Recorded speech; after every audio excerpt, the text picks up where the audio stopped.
guys, what's up, and welcome back to my channel. We are here again to scream into the void together. So today we're talking about this guy on Twitter called BigNik. Now, I went to this guy's profile to try to understand who he was, and the reason why that happened is because he had a tweet that went rather viral. I disagree with the tweet wholeheartedly and a lot of the things this person says. Their bio says John 14:6, and then they mention an album because they are a Christian rapper. John 14:6 refers to Jesus said, "I am the way, the truth, and the life. No one comes to the Father except through me." I'm not going to come to any conclusions based on that except for this person's Christian, which we already knew because he's a Christian rapper. Quick biases to get out of the way. I used to be Christian. I was raised Catholic. I am a confirmed Catholic, so my Catholic trajectory went on for quite a long time. I disassociated myself from that. I'm not a Christian or any religion hater. Simply not for me. If it's for you, great. What we're not going to do is use religion to excuse bigotry of sorts. So we'll get into that. So the tweet I came across that went viral said, "So disgusting when I see women dressed like prostitutes in the gym. You don't have to wear spandex and yoga pants. There's plenty other clothing. I shouldn't have to feel like I'm in a strip club when I'm trying to work on my health. It's annoying." There are a lot of problems here, but I'm going to try and keep this relatively brief. First of all, what people wear to the gym, unless we're talking about actual nudity or something that is outside of the norms we've established, is none of your business, and actually, it doesn't affect you in this particular case. Literally doesn't affect you. It doesn't change anything for your workouts. The problem here, I'm sorry to tell you, is you. Because you're the one who has an issue with this, and you're the one who's, I don't know, distracted, turned on, I don't know.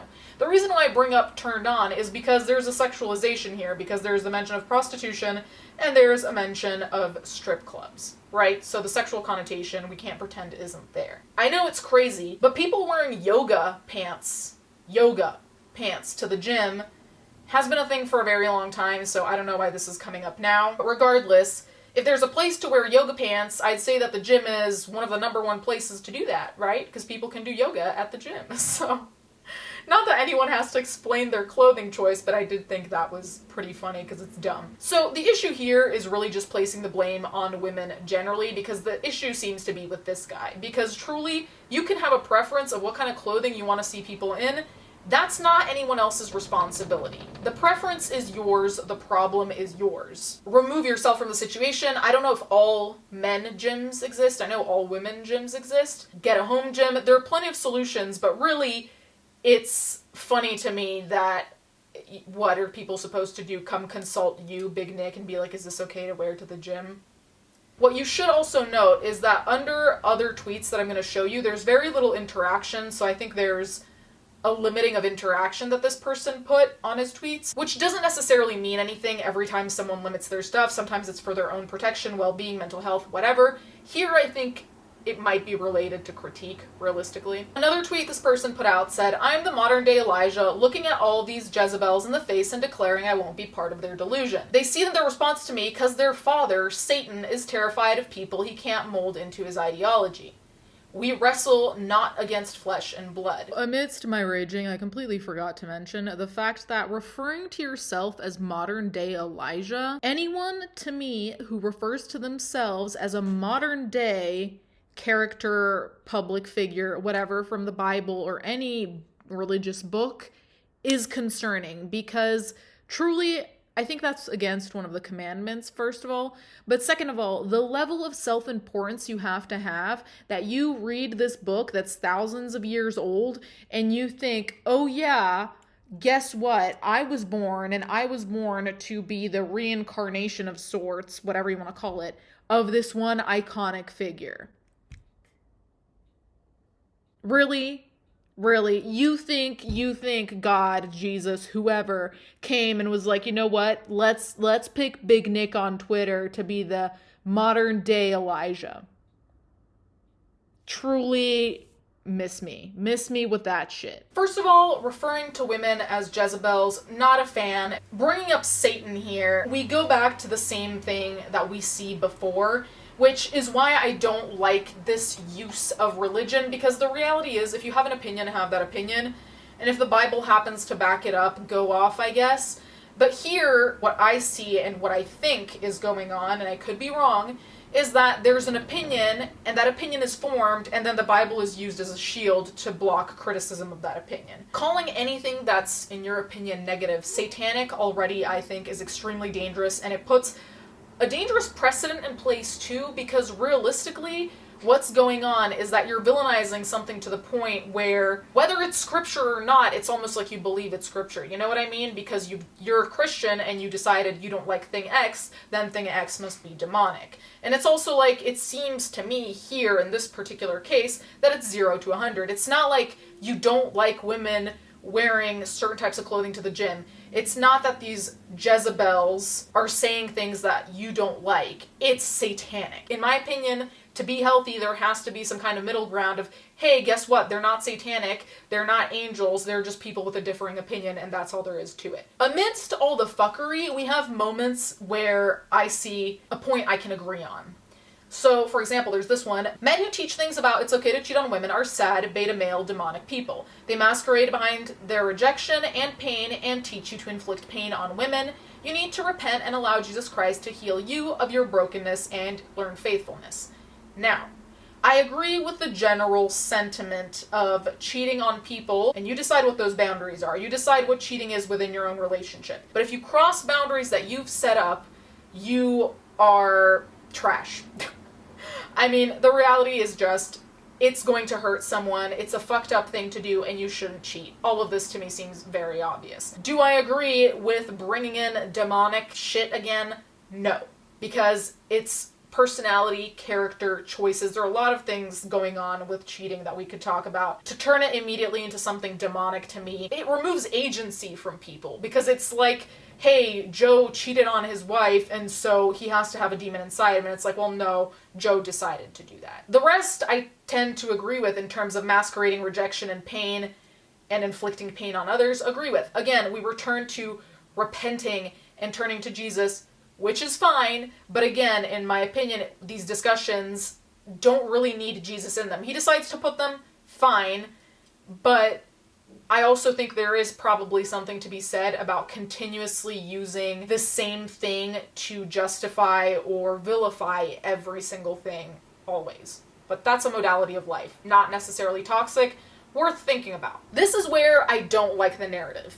You want to walk in true power, recognize you are nothing without Christ, you're the dust of the earth, serve others out of submission for Christ, even if they wronged you, take on the nature of a servant, and Christ will accelerate you. This is how you become powerful. Again, I don't think there's anything super wrong with this message. I do think, from my experience, so don't come for me. In my experience, my Catholic experience specifically, there was a lot of fear-mongering. There was a lot of, you're gonna go to hell, you're not a godly person, you're gonna be seen as a woman of little value, there was a lot of that. I don't support that in any which way with any ideology, not even just religions. Generally, fear-mongering and scaring people into doing shit does not end well. So this whole thing of recognizing you're nothing, I don't like that. Now, granted, I'm sure there's probably a healthy way that you can view all of this, but in my opinion, it really does come off as just something to say, hey, if you're not doing this, you're not only fucking up, but you mean nothing. You need to do this, because if you don't do this, then catastrophic result XYZ. My perspective on religion generally is that it is an enrichment to your life. So it's not like your life means nothing with it and everything without it, or the other way around. It's something you're adding on that has a meaning that you decide, and it can make you better, ideally. It can help you get through things, all of that. And that's enrichment for me, and I think that is what religion should be, no matter what the religion is. When it turns into a thing of, I have to do this because otherwise I'm going to hell, and it's this dejected kind of acceptance of you're a shit human being and you're nothing without it, then I think it can become unhealthy. And that's what I don't like about this narrative. So the reason why I also thought that using religion here was strategic in some respects is because, again, if you have an opinion about something, you don't like a thing, say that you don't like the thing. If the Bible backs you up, okay, fine. But have the courage to say you don't like the thing and why. This person says, I can't believe drag queens are real people. Now, I don't know what they're referring to and what real people even means in this particular context. The way I read it is, I can't believe they have the same rights and the same given human respect as normal people. But someone said, real people infested by demons. Which, this is what I'm saying about using religion in order to be hateful, to put out opinions there that you have regardless of religion. You know what I mean? So I feel like if we removed the Christianity from Mr. BigNik, I think this would still be an opinion that's there regardless of it, you know? And I think that's also a point I have an issue with, because it's just very easy to say, well, the Bible wouldn't agree with this, or the Bible wouldn't agree with that. And it's like, yeah, but a lot of the rules of the Bible don't pertain to our lives anymore. I remember even getting tattoos is technically not something that the Bible supports. Do we know Christians with tattoos? Yeah. Are they bad Christians for it? No, but some rules just don't pertain. So it's also how people choose what rules they decide to pertain. Does that make sense? It's like with gay people. A lot of times with gay marriage, an argument I've seen is that it's against the Bible doesn't support it, blah, blah, blah. And obviously you're free to pick and choose from whatever religious text what you believe and don't believe, but what you pick and choose says something about you, and that's undeniable. This one person, like I said real people infested by demons, and BigNik says, absolutely, they legitimately look like demons in the flesh. What's on the outside is always a reflection of what's going on within. I'm so tired. There's nothing wrong with drag or drag queens. Again, if you don't like them, if that's not for you, okay, but let's not turn this into a biblical thing, which it just isn't, in my opinion. Aside from that, again, we return to demons, which is why I made the whole argument of, like, using demonic and satanic and shit like that to just really come out and say that you don't like something. Just say you don't like the thing. Don't try and find these other reasons. If you don't like the thing for reason X or Y or Z, that's your business, but let's not pretend it's otherwise. The ignorance here is also big, because the what's on the outside is always a reflection of what's going on within, we know is the biggest piece of fuckery ever, because there are so many examples I could give, but this just seems so simplistic, and I think that's a problem that I have with a lot of this person's ideology, is that everything's boiled down to a very simple core idea, which most things are not that simple and have nuance for a reason.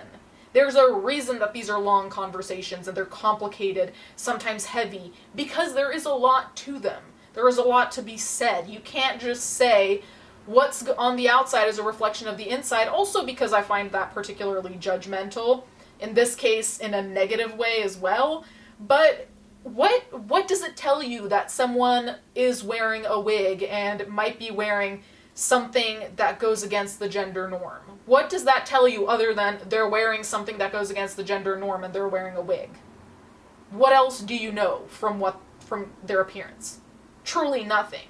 Absolutely nothing. You might know what color they like. Okay. And then what? So it's also this jumping to conclusions of knowing who's demonic and not. And again, even saying, oh, what's on the outside is a reflection of what is on the inside, is another Bible-backed excuse, according to this person. Because they're saying that these drag queens are demonic and you can see it from the outside, and the Bible also backs up that they're demonic. You know what I mean? So it's this circular argument, when the reality is the argument that this person is making is as simple as, I don't like drag queens. The rest is all just assumptions of who they are and what they're like, and stupid shit, really. So another thing this person said, which is interesting, was, wow, Andrew Tate and his brother got arrested. This is what happens when you upset the Matrix. And this is also where we find another issue, because this is directly contradicting everything we've seen so far, in the sense of, you're going to basically vilify women for being sexual by wearing tight clothes to the gym, right? And that's not okay. But being a sex trafficker who abused women, allegedly, and is in prison, not allegedly, is not being let out of prison as far as I've seen when I'm filming. This is the hill you want to die on, the Andrew Tate hill. But more importantly, it's directly contradictory, because you're vilifying sex, effectively, or premarital sex, sex outside of marriage, sex outside certain norms. You're vilifying all these things that Andrew Tate is, but then he's okay, why? Now, I know that Tate is allegedly religious. I've seen pictures of him holding a religious text. I can't remember what the religion was exactly. Frankly, it doesn't matter. Does he get to not abide to the rules because he's religious as well? Is it about gender? Like, what is going on here? Because it's not even consistent. This is probably some of the most telling shit, just because I have seen people defend Andrew Tate, and I'm not going to get into all of that again, but to me, there is nothing worth defending. Like, even if some of his ideologies appeal to you, even if you think he's right about one thing, to me, that all kind of falls apart when you're a sex trafficker, right? Like, if someone's a murderer and they're on trial for being a fucking murderer, you're not going to say, oh, well, I like the color green too, and that's their favorite color, so, you know, it's like, that doesn't mean anything. They're not automatically redeemed of, like, horrible wrongdoings because they did one right thing, maybe, according to you. So I think that is also weird behavior. Anyway, you guys can let me know what you think in the comments down below about this ideology. If you are Christian or religious in any way, do you think there are some very dominant, toxic ways in which this religion is put out there, like fear-mongering, for example? Let me know. Thank you guys so much for watching. Thank you to my patrons as always, and I'll catch you guys next time.